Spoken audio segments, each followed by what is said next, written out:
Hello guys, vlog natin today. Eto, masakit ang ulo. Kaya nag-crave tayo na mainit na kakainin. So, tara, samahan nyo kami. Punta tayo sa bayan. Yan, dito kami napadpad sa 7-Eleven. Ako lang pala. Yan, andyan sa Santa Claus. And, syempre, titingnan natin ang nasa paligid. Baka merong nakakita na nagbablog tayo.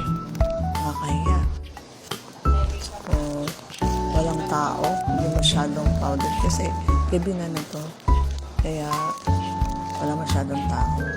Saglit lang ako doon sa 7-Eleven. Hindi ko alam kung ano bang pinili ko. Limutan ko na. And kailangan na natin bumalik kasi medyo malamig. And umaambon that time. Madalang ang tao sa paligid.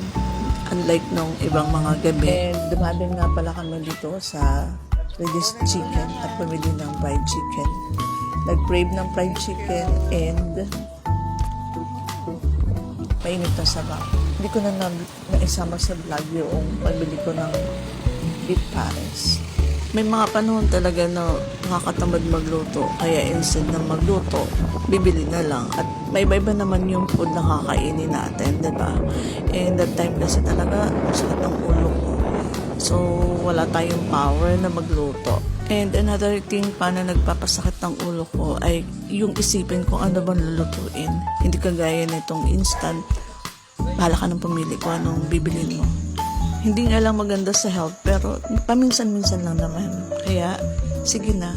Konsentihin na natin ang katamaran sa pagluto at katakawan. Haha. At ito na nga ang most exciting part. Siyempre, ang eating together and ang pinakasarap dito ay yung kwentuhan. Palabas na itong lagay na ito. Makapasok na pala kagad. Sino nagpapasok doon?